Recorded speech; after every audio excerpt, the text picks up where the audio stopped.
Welcome to Roll for Geekiness. Jay here, and as I said at the end of last year, I want to start this year off with the intro videos or the getting started videos. I'm not sure what to call these for some of the big projects that I'm going to be working on between now and October when we head to New York City Comic Con. One of those is going to be a Colonial Marine Smartgunner based on the movie Aliens. Vasquez was one of my favorite characters from that movie back when I was yay tall. Yay tall? Yeah, actually probably from about where I'm sitting, yay tall. She's a strong character and she carries around a gigantic machine gun. What's not to love about that totally badass character? So,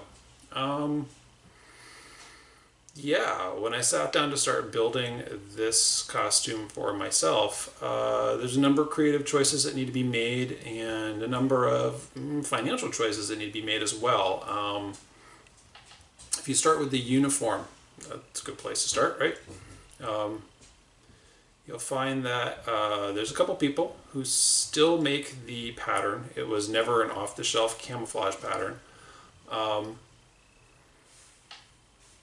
They still make it, and it's going to cost you about $200 for the pair of pants and another $200 to get the shirt if you want that too. So that kind of puts it out of the range of a lot of people, including me on this one.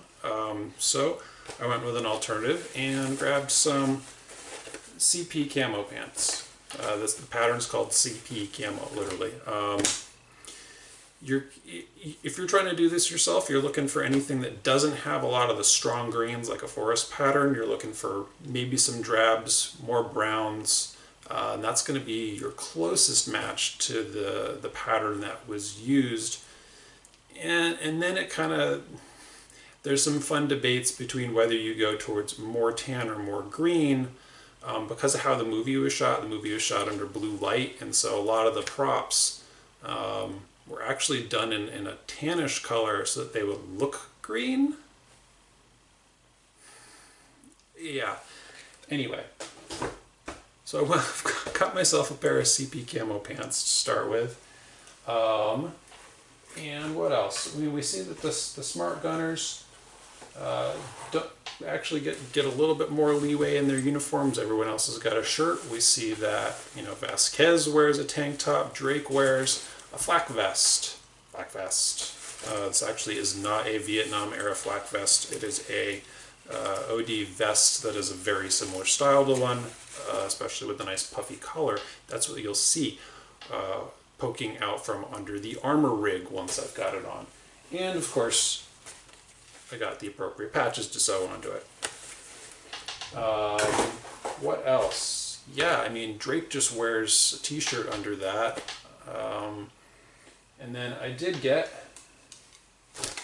an operator cap. I even got my little USCM patch to go on the tab there. Yeah, is this the same hat that Drake wears? No, Drake wears a Vietnam era jungle cap. There was another slightly different model number of a very similar product that was issued after that one was discontinued. You can still find some of those out there, but this was a little cheaper. And I do still have a flag there on here if you still want to have the US flag on the uniform, which is canon for the screen uniforms as well, actually. Yeah, I feel like who knows what's really going on in that period of time, and maybe this is the better logo to show off. Anyway, that covers a lot of the base uniform except for, oh wait, no, we see that both Drake and Vasquez have the fingerless gloves, so that seems like a smart choice for any smart gunner to, I don't know if that's to deal with the recoil of the weapon or what. In terms of other accessories, red bandana. Am I going to wear it on my head? No, I'm going to wear the cap. I'm going to tie this around my arm. It's my little homage to Vasquez. That's that I'm going to sneak into this costume. And I have a fun little story that'll go along with it. But anyway, What else? What else does a Colonial Marine need? Well, Colonial Marines have a lot of other little accessories they carry around. I have already printed out all of the parts for a belt tool. I've actually got 2 of these printed out at this point. I need to glue all that together, paint it up. And we know Vasquez knows how to use a hand welder. Though she doesn't carry one, she seems to have borrowed Hudson's when we do see her using it, because then Hudson's is conspicuously absent from his belt at about the time that she's running around with that unit. But I figure I may as well carry my own. In terms of other accessories, I have not yet made a choice on a knife. I will probably go with the Explorer Knight Raider, which is the knife that most of the characters in the movie carry. That seems to be what's standard issue. Though Hicks carries a different knife, a longer blade Explorer knife in the movie. So there is obviously some leeway there. So I may go with something else.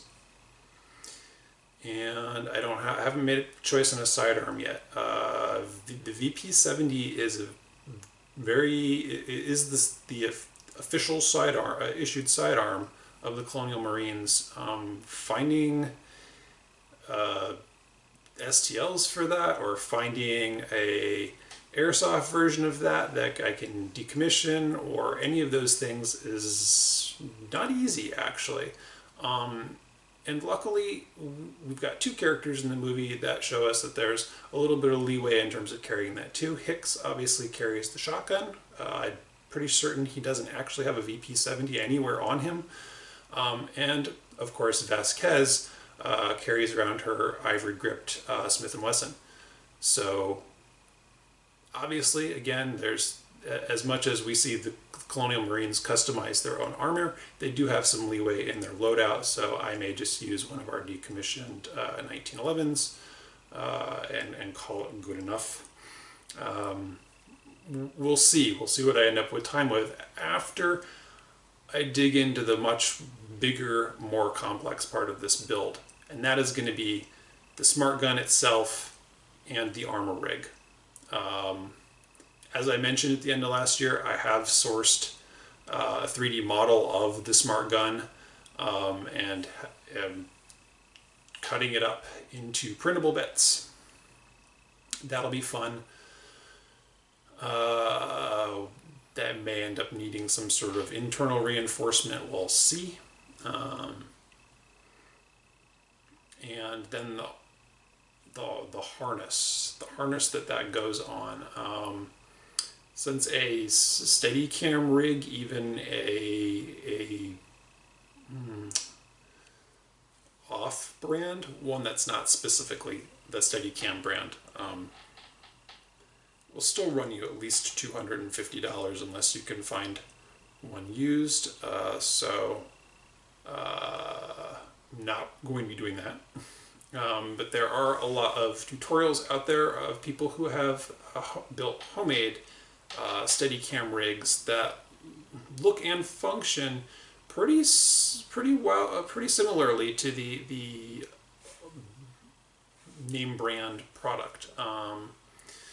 Those are either using tube steel or C-channel along with some springs. So I'll probably be looking at doing something like that, along with then building up the armor plating that the smart gunners have as well. So some of that'll be foam, a lot of that'll be strapping, all the straps that go into that, and then obviously whatever metally bits need to be involved in the